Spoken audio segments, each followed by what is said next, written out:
Remember back into the early 2010s when we had the Smurfs and the Smurf Stew and Hop and Yogi Bear, and those films thankfully slowly disappeared? Well, Warner Brothers just brought them back. This is my review of Tom and Jerry.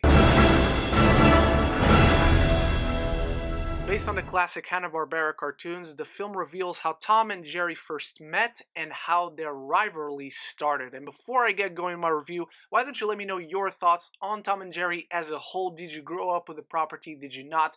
Or are you acquainted with them? And what did you think of the film? All of that in the comments below. While you're heading down there, why not consider clicking that subscribe button? Because it really helps me out, helps the channel, doesn't cost you anything, and makes you aware of every time I upload a video. And if you want to support me even more, there's links for my merch stores at TeePublic and Redbubble in the description as well.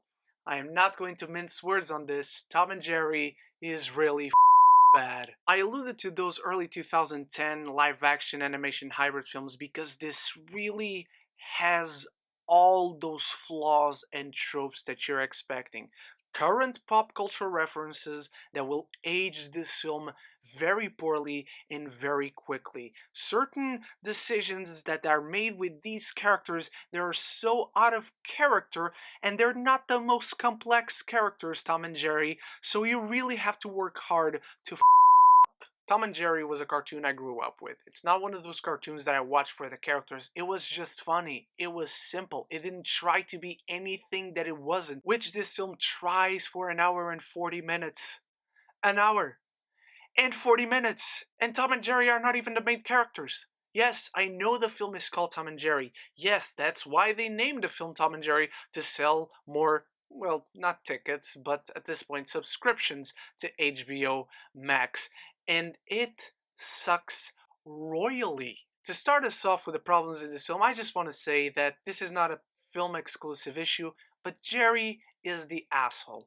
Jerry is the villain. I hate that I grew up believing Tom was the villain and we were meant to root against him. No, Tom is a good guy. The film clearly does not know what a good person, or a good rat in this case, at all is, because Tom is pretending to be blind while he's playing a piano in Central Park, and Jerry just rolls him over. He starts taking over his stand and starts taking over money from the people because Tom was scamming people. Tom is not blind. That's what he was lying about, but it's still a cat playing a piano. So Jerry, you are the villain. You have always been the villain, and I hate you. Let's go from there into our actual protagonist, Chloe Grace Moretz, an actress that I love. I've always loved. I think she's great. Watch Shadow in the Cloud, which just recently came out. She's great in that. The way this hero is presented to us, my friends, is that she stumbles onto a hotel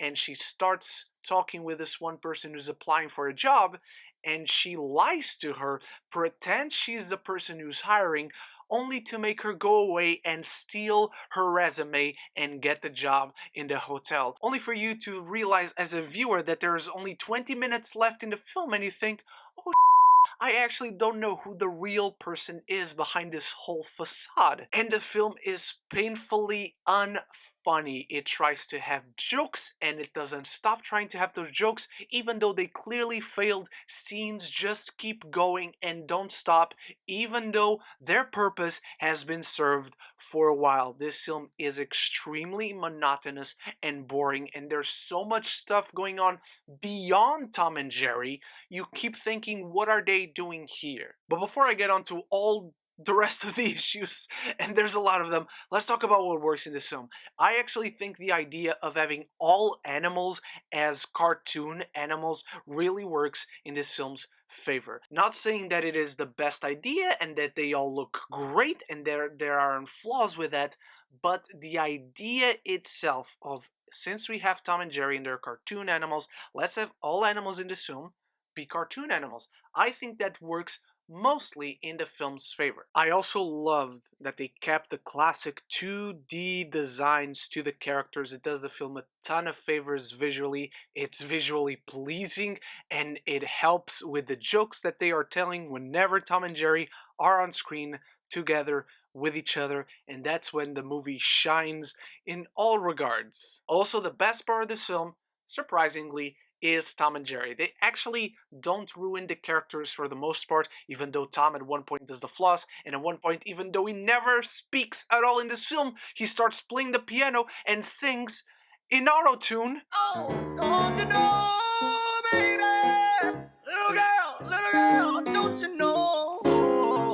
Which I'm sure is the voice of a famous rapper or musician that is hot right now, but I have never heard him before, so I don't know, but it's not Tom. Every time Tom and Jerry are trying to kick each other's ass, this film rules. Those brief flashes of brilliance are there, and they clearly like Tom and Jerry. The people who made this film clearly like Tom and Jerry, but then they put something else around it. There's this socialite wedding that is supposed to happen, and it's this woman who's marrying Colin, Jost, who really shouldn't be getting more acting jobs besides SNL, unfortunately. And it's just so freaking boring. Why do Tom and Jerry care about this? Tom and Jerry the cartoon was simple, was funny. They were all each other had. They interacted with each other, sometimes with other animals, and that is it. The funniest thing about Tom and Jerry is that they were destroying everything, but sometimes you actually felt like even though what you were watching was massive destruction and chaos and everything was a mess, it didn't actually affect the real world. In this film, it's not funny because they're directly affecting and interacting with everything else that you don't like in this film, and that is the people. Michael Peña and Ken Jeong are painfully unfunny in this, and they're hilarious people, and they look like they are dying inside because they have nothing to do in here. If the cartoons were real, they would actually look like they're dying inside because they're not here doing anything. I've already alluded to some technical aspects that fail, such as the pacing, and Jesus Christ, don't get me started on the writing, otherwise this review will be 1 hour long. So if you're ready to watch Tom and Jerry slapstick each other to death at certain points very briefly and have a movie in the middle of it, this might be up your alley. If you actually just want to watch Tom and Jerry and not suffer through the eternal bore that is everything and everyone else in this film, please prepare thyself, my friends, because whenever you get Tom and Jerry, cherish those scenes because they are over very quickly and the rest of the film, unfortunately, isn't. This is a type of film that I am hoping does not make a comeback. A film where we try to insert cartoon characters into the real world and have all this mess of a story around it where the characters don't really fit and are not doing anything.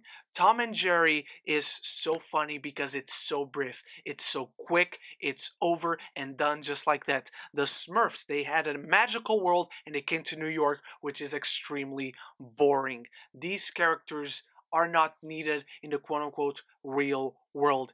Make a live-action Tom and Jerry movie all you want, but actually have it be a Tom and Jerry story where they're not the supporting characters, but the main ones. Amongst the boring multitude of stories that they have going on when it comes to live-action characters, amongst the immense rap songs and auto-tune voices and poop and fart jokes, this film actually has the brilliance of thankfully focusing on Tom and Jerry every now and then, and when they're alone on camera trying to kill each other, this film does work briefly. But it reminds you that you should just be watching the cartoons. I'm giving Tom and Jerry a D-. Now, my beautiful geekies, what did you think? Rant about it, rave about it, however you felt about Tom and Jerry, I want to know in the comments below. While you're heading down there, you've watched this far, but haven't subscribed yet, why not click that button, because it really helps me, again, and it helps the channel, and you might get this little invisible Jerry for yourself in the mail if you do subscribe. Thank you so much for watching. You are the best. Go check out my review of Pacific Rim The Black. I review the first 3 episodes with no spoilers. I also review Cherry. I review WandaVision every week.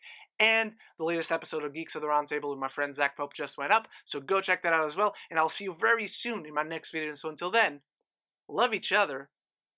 Love the movies.